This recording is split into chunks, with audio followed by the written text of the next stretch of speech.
ಕನ್ನಡ ಚಿತ್ರರಂಗದಲ್ಲಿ ಎಲ್ಲ ನಟರು ಒಂದೇ, ನಮ್ಮ ಕನ್ನಡ ಚಿತ್ರ ಯಶಸ್ವಿ ಆಗಬೇಕು. ಎಲ್ಲ ನಟರು ಒಂದೇ, ಅಭಿಮಾನಿಗಳು ಒಂದೇ. ನಾವು ನಮ್ಮ ಉದ್ದೇಶ ಕನ್ನಡ ಚಿತ್ರ ಯಶಸ್ವಿ ಆಗಬೇಕು. ಭಾರತರಂಗಗಳ ಚಿತ್ರ ಯಶಸ್ವಿ ಆಗಿದೆ. ಬಹಳ ಸಂತೋಷ. ಈಗ ನಾವು 4-5 ಚಿತ್ರಗಳಿಂದ ಪುಸ್ತಕ ನೋಡಿರಲಿಲ್ಲ. ಬಹಳ ಪವರ್ಫುಲ್. ಯಾಕಂದ್ರೆ ಮತ್ತೆ ಓಂ ನೆನಪಿಸ್ತು. ಚೆನ್ನಾಗಿದೆ ಸರ್ ಫಿಲಮ್.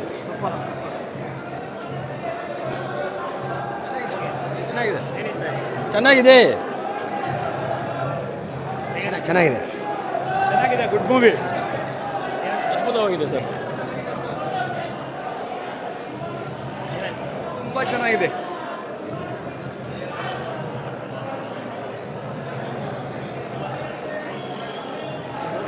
ತುಂಬ ಚೆನ್ನಾಗಿದೆ.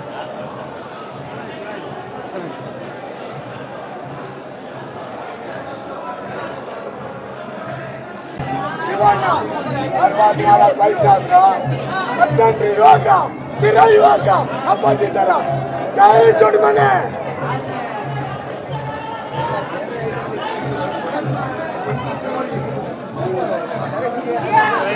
ಮೂವಿ ಸಕ್ಕತ್ತಾಗಿದೆ. ಇಂಟರ್ವಲ್ ಸೀನೇ ಬೆಂಕಿ, ಕ್ಲೈಮ್ಯಾಕ್ಸ್ ಸೀನ ಬೆಂಕಿ. ಇಂಟರ್ವಲ್ ಸೀನ್ ನಾವು ಕೊಟ್ಟಿರೋ ದುಡ್ಡಿಗೆ ಮೋಸನೇ ಇಲ್ಲ.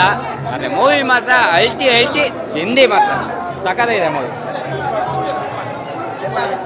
ಯಾವ ಪಿಕ್ಚರಲ್ಲಿ ಅರೆ ಕಣ್ಣಲ್ಲಿ ಸೂಪರ್ ಆಗಿದೆ. Super block buster hit movie. Fighting ಅಣ್ಣ, ಶಿವರಾಜ್ ಕುಮಾರ್ ಲುಕ್ಕೆ ಸೂಪರ್ ಅಣ್ಣ. ಸೂಪರ್ ಆಗಿದೆ. ಎಲ್ಲ ಹತ್ರ ಮಾಡಿಬಿಟ್ರು. ಎಲ್ಲ ಡೈಲಾಗ್ ಬೇರೆಯವ್ರದ್ದಿರಲಿ. ಆ ಮೂವಿ ಮಾತ್ರ ಅದ್ಭುತವಾಗಿದೆ. ಸ್ಕ್ರೀನ್ ಪ್ಲೇ, ಡೈರೆಕ್ಷನ್ನು, ಡೈಲಾಗ್ ರೈಟ್ರು, ಡೈಲಾಗು ಎಲ್ಲ ಸೂಪರಾಗಿ ಮಾಡಿದ್ದಾರೆ. Shivanna is back. RCBಗೆ KL ರಾಹುಲ್ ಬ್ಯಾಕ್ ಆಗ್ತಾರೆ ಆಕ್ಷನಲ್ಲಿ. Shivanna is back. Box office Brahma is back. ನಾನು ಬಾಸು ಕಿಂಗು ಯಾರು ಹೆಂಗಾರು ಹೇಳ್ಕೋಬೋದು. ಸ್ಯಾಂಡಲ್ವುಡ್ಗೆ ಇರೋದು ಒಬ್ಬರೇ ಕಿಂಗು, ಒಂದೊಂದು ಒಳ್ಳೆ ಡಾಕ್ಟರ್ ಶಿವರಾಜ್ ಕುಮಾರ್ ಈ ಥರ ಹಿಟ್ಗಳನ್ನ ಮತ್ತೆ ಮತ್ತೆ ಕೊಡ್ತಾನೆ ಇರಬೇಕು. ತಂಗಿ ಸೆಂಟಿಮೆಂಟ್ ನನಗೆ ತುಂಬ ಇಷ್ಟ ಆಯಿತು. ಎಮೋಷನಲಿ ತುಂಬ ಕನೆಕ್ಟ್ ಆಯಿತು ಮೂವಿ ಮಾತ್ರ ಅಲ್ಟಿಮೇಟ್ ಆಗಿದೆ. Box office Brahma is back ಅಂತ ಹೇಳಕ್ಕೆ ಇಷ್ಟಪಡ್ತೀನಿ. ಒಂದು ಡೈಲಾಗ್ ಹೇಳಕ್ಕೆ ಇಷ್ಟಪಡ್ತೀನಿ. ನಾನು ತಾಳ್ಬೆ ಕಳ್ಕೊಂಡಾಗೆಲ್ಲ ತುಂಬ ಜನ ತಲೆಗಳನ್ನ ಕಳ್ಕೊಂಡಿದ್ದಾರೆ.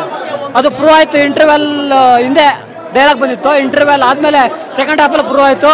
ಸ್ಯಾಂಡಲ್ವುಡ್ಗೆ ಒಬ್ಬರೇ ಕಿಂಗು. ಬಾಸ್ ಅಂತ ಹೇಳ್ಸ್ಕೊಳ್ಳೋಕ್ಕೂ ಯೋಗ ಮತ್ತು ಯೋಗ್ಯತೆ ಎರಡು ಇರಬೇಕು. ಸ್ಟಾರ್ ವಾರ್ ಮಾಡಬೇಡಿ ದಯವಿಟ್ಟು. ಕನ್ನಡ ಚಿತ್ರರಂಗ ಅಂದಮೇಲೆ ಎಲ್ಲರೂ ಒಂದೇ. ದಯವಿಟ್ಟು ಕನ್ನಡ ಫಿಲಮ್ನ ಫಸ್ಟ್ ಡೇ ಫಸ್ಟ್ ಶೋ ಬಂದು ಎಲ್ಲರೂ ನೋಡಿ. ಜೈ ಶಿವಣ್ಣ, ಜೈ ದೊಡ್ಡ ಮನೆ. ಬೈರತಿ ರಣಗಲ್ಗೆ ಜೈ. ಹಟ್ರಿಕ್ ಇರೋ ಶಿವಣ್ಣಂಗೆ ಜೈ. ಒಂದೊಂದು ಓನ್ಲಿ ಕಿಂಗ್ ಅಂದರೆ ಶಿವಣ್ಣ. ಸ್ಯಾಂಡಲ್ವುಡ್ ಕಿಂಗ್, ಕರ್ನಾಟಕ ಚಕ್ರವರ್ತಿ. ಅಷ್ಟೇ. ಲೈವ್ ಕೊಡ್ತೀರಾ ಸರ್? ಲೈವ್ ಕೊಡ್ತೀರಾ? ಬರ್ಕೋ ಪೇಪರ್ ಹೆಡ್ಲೈನ್ಸ್ ಯಾಕೆ ಬರ್ಕೋ.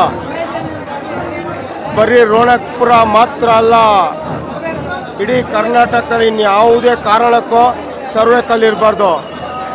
ಇಡೀ ಕರ್ನಾಟಕದಲ್ಲಿ ಒಂದೇ ಒಂದು ಗಲ್ಲಿರಬೇಕು. ಅದು ನಮ್ಮ ಬೈರತ್ತಿ ರಣಗಲ್ಲಿರಬೇಕು. ಅದು ಡಾಕ್ಟರ್ ಶಿವಣ್ಣ ಆಗಿರಬೇಕು.